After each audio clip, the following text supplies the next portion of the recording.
Hi friends, hello everyone, welcome to my YouTube channel cooking queen Janvi. वडापावની recipe જોવી હોય તો ચાલો આપણે રેસીપી શરૂ કરીએ। સૌથી પહેલાં તો એક મિક્સર જારમાં માંડવીના દાણા લીધા છે। હવે તેમાં આપણે લસણ એડ કરીશું,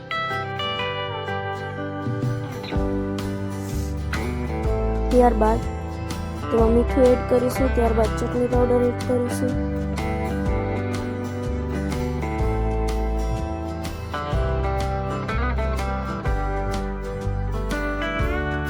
ત્યારબાદ એક સકોરામાં કાઢી લઈશું।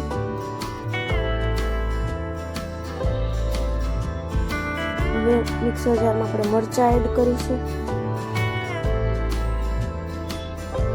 આદુના ટુકડા એડ કરીશું,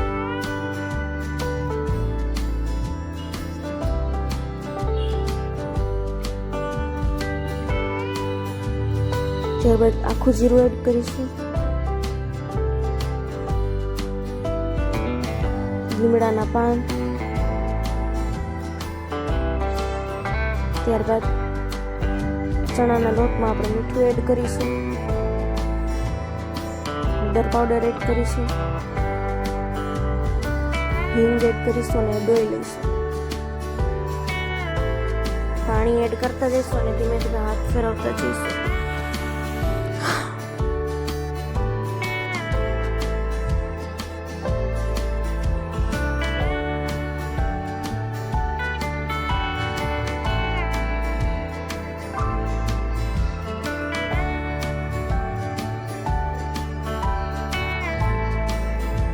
હવે બટેટા બફા બાફી લઈશું, ત્યારબાદ એક લોયામાં તેલ ગરમ મૂકીશું, તેલમાં જીરું એડ કરીશું,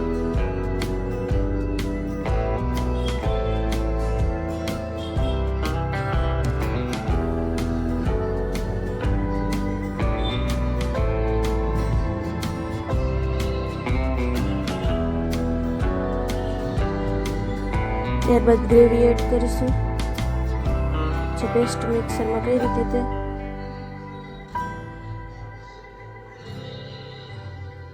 બફેલા બટેટા એડ કરી દઈશું, મીઠું, હળદર, પછી બધું મિક્સ કરી દઈશું। એકદમ સરસ થઈ ગયો છે મસાલો।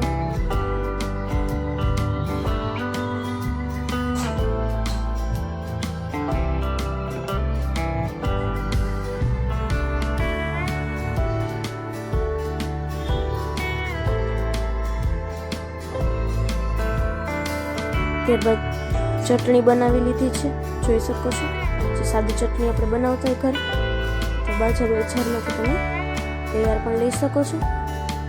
હવે જે મસાલો હતો એને આપણે ગોળ ગોળ બોલ્સ વાળી લીધા છે, વડાપાઉંમાં જેવા જોઈએ તેવા।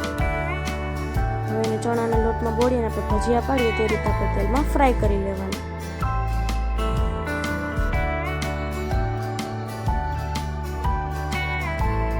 ત્યારબાદ બ્રેડમાં આપણે જે મસાલો કર્યો તો એ આપણે ભરવાનો, માંડવીના દાણાવાળો તીખો। ત્યારબાદ આપણે વડાપાઉંનું થોડું લઈ અને આપણે આને ભરી દેવાનું, એકદમ પેક કરીને આવી રીતના જોઈ શકો છો કે રીતના આપણે ફિલ કર્યું છે।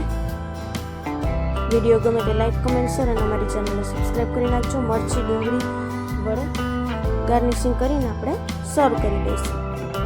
મહેમાન આવે ત્યારે બનાવજો, બહુ જ સરસ રેસીપી છે, એક વખત ઘરે ટ્રાય કરજો, બહુ જ મજા આવશે ખાવામાં, એકદમ નવી રેસીપી।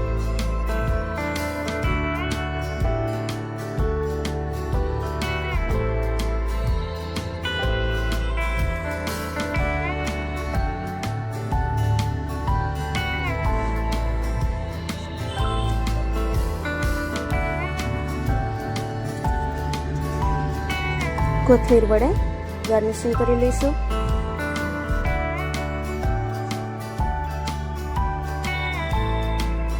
Thank you.